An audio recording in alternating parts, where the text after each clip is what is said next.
Está no ar mais uma edição do Podcast Uno, podcast que ao longo de toda a semana você acompanhou aí diversos temas. A gente falou sobre ações sociais, a gente falou sobre meio ambiente, sustentabilidade e hoje no último episódio do Podcast Uno a gente vai trazer um tema que é de suma importância também para você que nos assiste, que é a diversidade, o respeito às diferenças e viva as diferenças, viva a diversidade. Eu me chamo Rebeca Beatriz e ao meu lado está, para me acompanhar nessa missão, o Pedro Igor. Seja bem-vindo também. Obrigada, Igor, por participar aqui com a gente. Obrigado pela acolhida, Rebeca.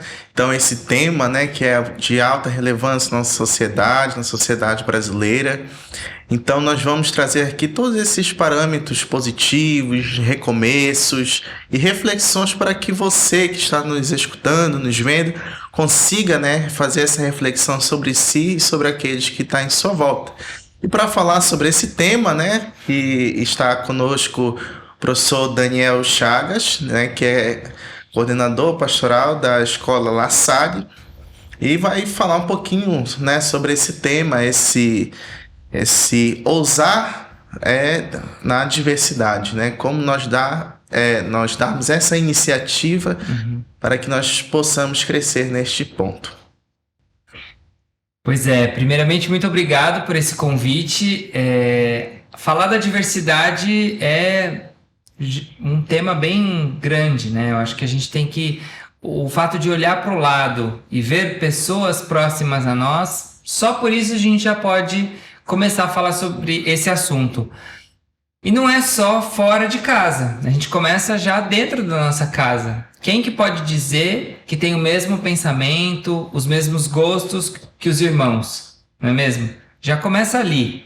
Então, e também as questões de responsabilidades dentro de casa. A gente sabe que o irmão mais velho assume alguns desafios, assume algumas responsabilidades que os irmãos mais novos ainda não estão assumindo.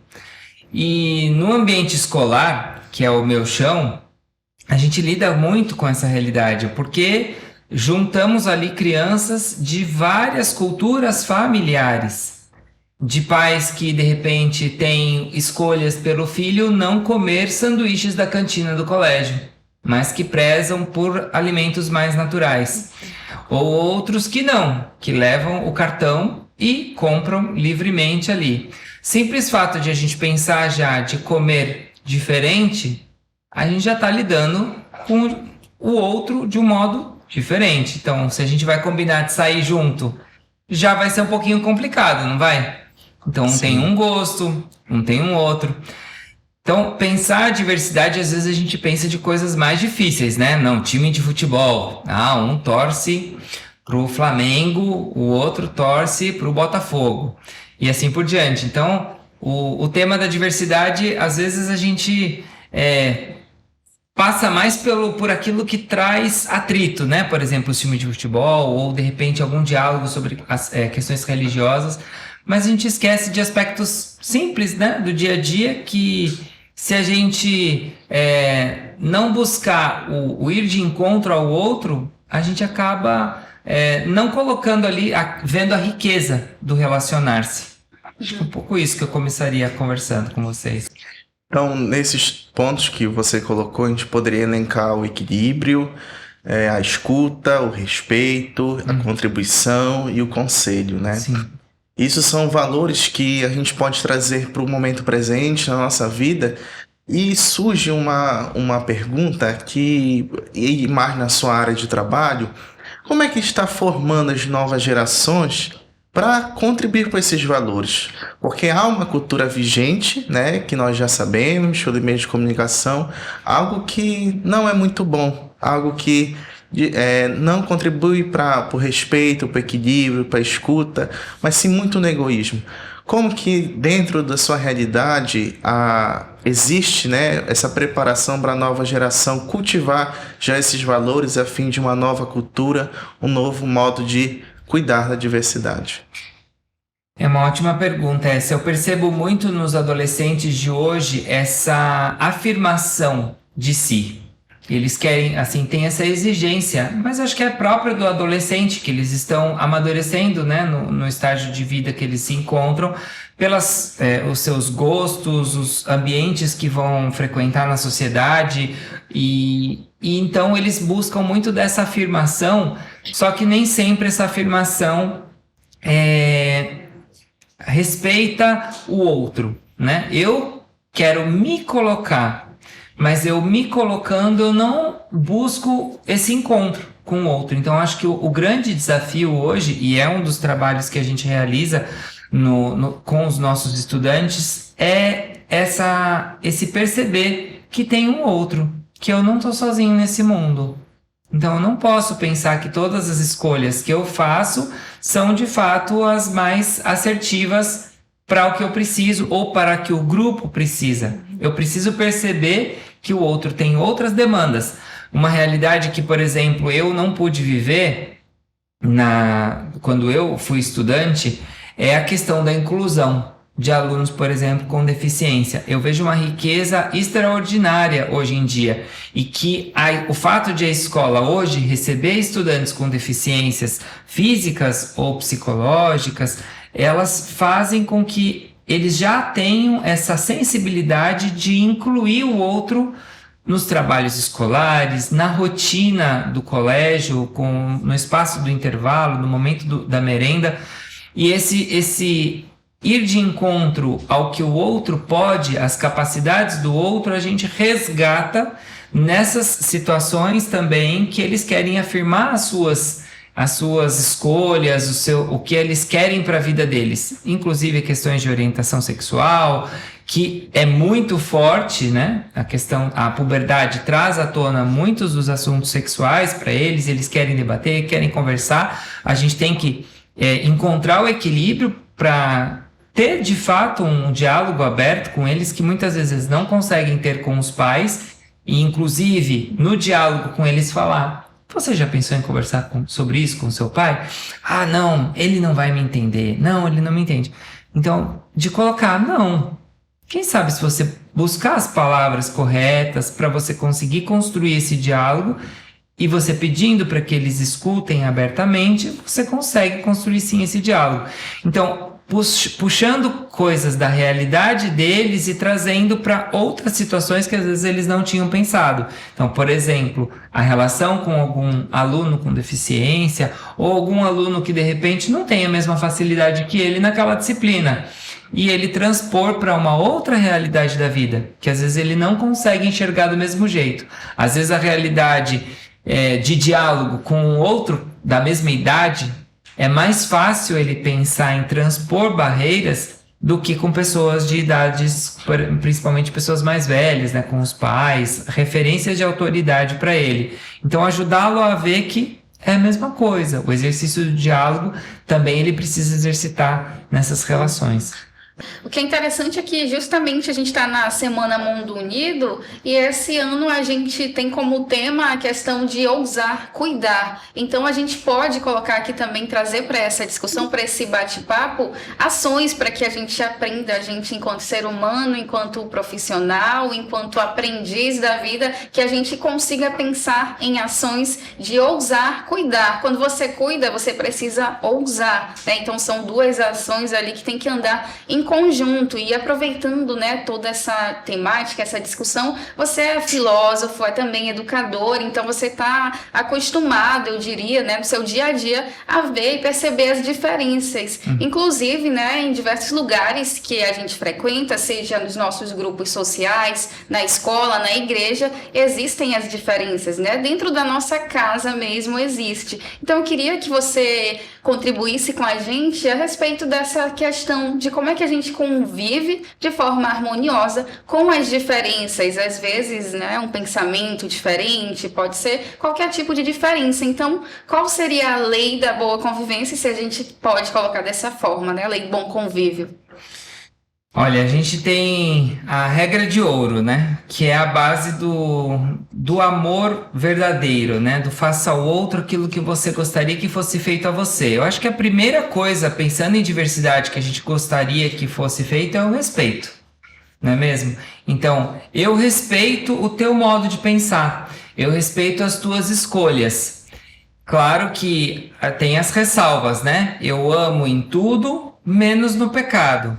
Então, eu amo em tudo nas tuas escolhas, desde que as tuas escolhas não deixem que te leve a se ferir. Então, eu te deixo livre para você ir para as festas, para você curtir a vida, para você se relacionar com pessoas novas, né, num esporte diferente e tudo mais.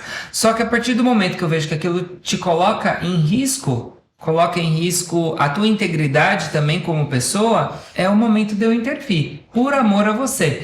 Então, eu acho que aqui está uma riqueza desse ousar, porque ele tem que ter esse equilíbrio do deixar o outro ser o outro e exprimir aquilo que ele sente que Deus pede para ele viver, e você entender que é o momento de você intervir, porque aquela pessoa às vezes precisa de um conselho, precisa de um olhar diferente sobre a própria vida para poder seguir adiante. E às vezes tem a relação terceira, né? Eu poderia dizer que eu vejo duas pessoas dialogando, eu tô de fora, mas eu vejo que ali tá faltando algum entendimento.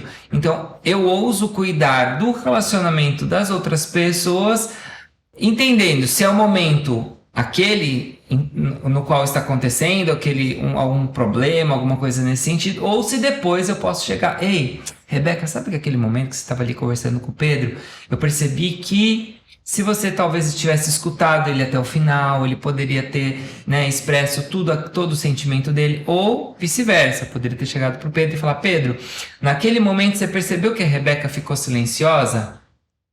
Talvez naquele momento ela não estava se sentindo escutada. Acho que talvez você precisaria dar um pouco mais de espaço para ela conseguir exprimir tudo aquilo que ela está sentindo. Então, muitas vezes, acho que o segredo da diversidade também é a escuta, né? Se eu me coloco nessa disposição de escutar o outro e acolher o outro naquilo que ele está vivendo, eu acho que já é de uma grandeza muito grande, né? E aquela escuta que não está pensando já nas respostas que eu vou dar para o outro. Não, simplesmente escutar. Às vezes você pode ficar, não, porque ele está me dizendo isso, então eu já vou dizer isso depois, então ele está dizendo essa outra coisa, eu já vou dizer isso, ou já dá para eu ligar com aquele primeiro ponto, já vou fazer... E a gente, no final das contas, não escuta a pessoa verdadeiramente, não acolhe ela verdadeiramente. Então a gente, sem querer, às vezes é uma boa intenção, você está querendo contribuir de verdade com aquela pessoa, mas sem querer você acaba já colocando alguns problemas, né? Você não escuta verdadeiramente aquela pessoa. Então eu acho que esse ousar cuidar na medida do outro, e às vezes também se aconselhando. De repente eu não coloco o nome das pessoas em xeque, mas eu pergunto para uma outra pessoa, de repente que tem uma vivência sobre esse aspecto melhor, e falo, olha, tem dois amigos que estão com um problema nesse sentido, como que você acha que eu posso fazer? Você acha que é o caso de eu ir lá, conversar com eles, né? Então, acho que o diálogo, acima de qualquer coisa, essa sensibilidade com o outro ajuda muito a gente preservar a diversidade e respeitar o outro na sua essência. Ainda nessa questão do diálogo, de construir o diálogo e de também a interação, né, e o respeito, criar esse ambiente, né, que já existe de forma presencial, mas o que a gente percebe hoje em dia é que também a tecnologia, ela vem como aliada muitas das vezes nesse processo. De repente alguém que se sente de certa forma mais excluído ou isolado, ele acaba que encontrando nas redes sociais uma espécie de ferramenta para que ele se sinta incluído, acolhido, abraçado. E nesse ponto a gente pode falar inclusive da questão das hashtags, né, para chegar a um movimento, a uma rede de apoio. Eu queria mais que você comentasse nessa questão desse ponto de vista. As redes sociais, acho que a gente tem que trabalhar a nosso favor, né?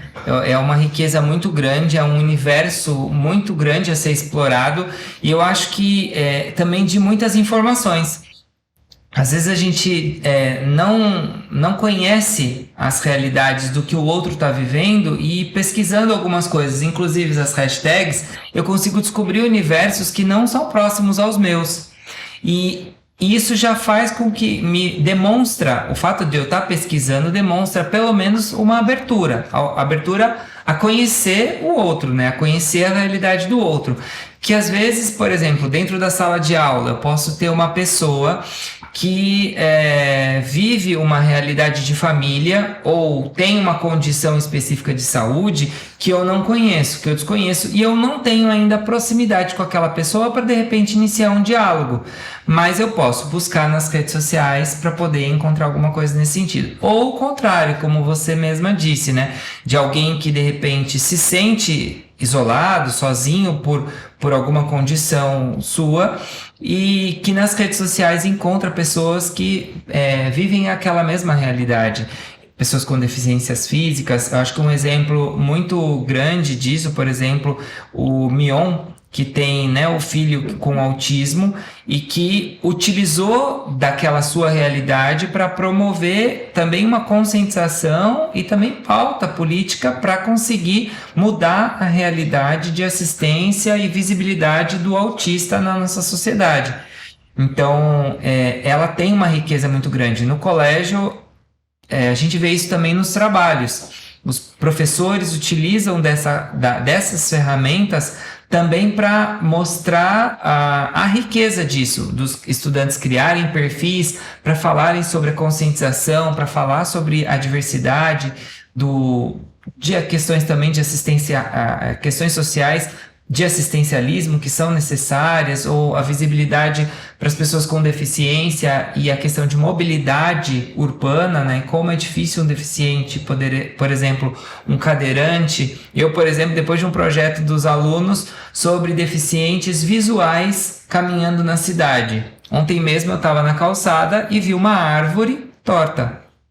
Se você olhar, é só uma árvore, mas um deficiente visual que vai com um bastão, ele vai batendo no chão, não na frente dele. Então, provavelmente, ele tem a possibilidade de bater com o rosto naquela árvore. Então, como que a gente precisa pensar a cidade através do diferente? Nós nunca, às vezes, pensamos nessa realidade. Pensamos no cadeirante, por causa dos degraus, buracos, etc. Mas tem outras realidades que a gente precisa dar visibilidade. E as redes sociais fazem muito bem isso. Não só as redes sociais, também como os eventos públicos, né? Nós temos aí pautas políticas, foram trabalhadas recentemente no Carnaval, essas coisas que nós podemos dar essa visibilidade. As redes sociais, ela tem uma palavra que é a favor dela, que você bem disse, a visibilidade. Nós pesquisando em qualquer rede social, nós encontramos hoje o que são chamados os influencers, né? Pessoas deficientes físicas, pessoas de diferentes etnias indígenas, né? Pessoas com outras orientações sexuais. Então nós vemos diversos grupos, né? E esses é que devem prevalecer, né? E eu penso que dentro de tudo isso que nós falamos, nós encontramos hoje na sociedade algo que não tinha antes, que é essa globalização da comunicação, da inclusão, né? Hoje nós conseguimos ter uma abertura de mente através da globalização, que é algo que às vezes é posto como algo negativo, mas ela abrange uma grande parte de situações que nós podemos incluir, pautas sociais, grupos sociais, que nós nos identificamos e vamos trabalhar em cima disso, né? E dentro de todos isso que nós comentamos, a pessoa de casa que está nos escutando, que está nos vendo, como é que ela poderia ter reflexões de pé no chão sobre sua realidade, de como viver e ousar cuidar da diversidade? Essa é uma pergunta bem interessante, porque são muitas as situações do dia a dia que a gente pode sim pensar diferente, né? Fazer diferente. Então, quais são as barreiras que às vezes eu estou colocando para o outro se relacionar comigo? Às vezes a gente não se dá conta, mas o que eu posso fazer então de diferente? Para eu demonstrar ser uma pessoa mais aberta, né? E não só demonstrar, ser realmente. Então, de acolher o outro, de escutar o outro e dialogar também com o outro, porque às vezes não é só a postura de escuta, é de diálogo mesmo. Às vezes tem uma pessoa que te convida na família para ir tomar um café da tarde, para ir tomar um café da manhã, e eu não coloco a minha disponibilidade naquele tempo. Então, quais são as pessoas do meu convívio que eu posso me empenhar um pouquinho mais, não é mesmo? Que eu posso dedicar um pouquinho do meu tempo. Tem uma pessoa que eu conheci que ele disse: fazer um bolo às vezes para uma pessoa, fazer um almoço para uma pessoa que eu estou convidando, eu já estou amando aquela pessoa desde o primeiro ingrediente que eu pego, porque eu estou fazendo para ela. Quando ela chega, já tem um fruto do meu amor por ela naquele momento. Então, às vezes são situações simples mesmo do dia a dia, mas que me colocam nessa atenção para o outro. Como eu posso estar mais atento ao outro que está próximo a mim?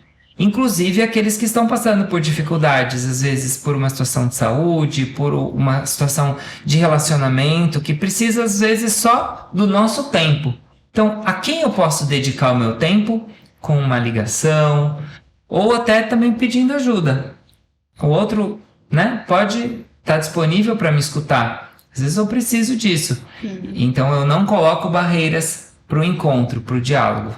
Então, esse tema é muito relevante, né? Muito importante. Foi um grande prazer, Daniel, conversar com você, Rebeca, acompanhar essa entrevista, esse podcast. E você, trabalhar isso dentro de si, você vai se sentir mais leve. Porque você se tornar semelhante é você se tornar unido. E você unindo as pessoas, nós somos mais fortes, nós somos mais importantes, fazer-se um com o outro, dar essa iniciativa para amar, a cuidar e como nosso tema, ousar, cuidar sempre. Então, agradeço muito pela participação de todos, você nos acompanha nesse grande desafio promovido pelos Jovens pelo Mundo Unido. Rezemos também para que tudo ocorra bem nessa semana e que nós alcancemos muitos corações. Acho que é uma grandeza muito grande a gente poder falar de diversidade. E a gente aprende muito, A gente aprende com o outro. Hoje, por exemplo, com certeza, nesse diálogo nosso, alguma coisa nova ficou para nós de aprendizado. E pode ser uma conversa com o vizinho, porque ele faz o arroz de um jeito diferente, ou porque a tapioca dele é diferente da minha, é mais fina, eu não sei, um sabor diferente. Eu acho que essa é a riqueza da diversidade. A gente encontra o outro, a gente aprende e a gente descobre sabores diferentes da nossa vida, que faz com que essa unidade, esse pensar que essa Semana Mundo Unido possa de fato acontecer, ela acontece de um modo leve, gostoso, porque ela é desafiadora. Ela me coloca nessa disposição de sair de mim, de ter coragem, de me colocar aquilo que eu penso, aquilo que eu sou em xeque, mas porque pensando no ir de encontro ao outro e construir um relacionamento novo, construir uma coisa nova. Espero que tenham todos vivido uma ótima Semana Mundo Unido e obrigado por esse momento. É isso aí, então... Ousem. A diversidade é um dos temperos da vida, hein? Tchau, tchau, gente. Até a próxima. Tchau, pessoal.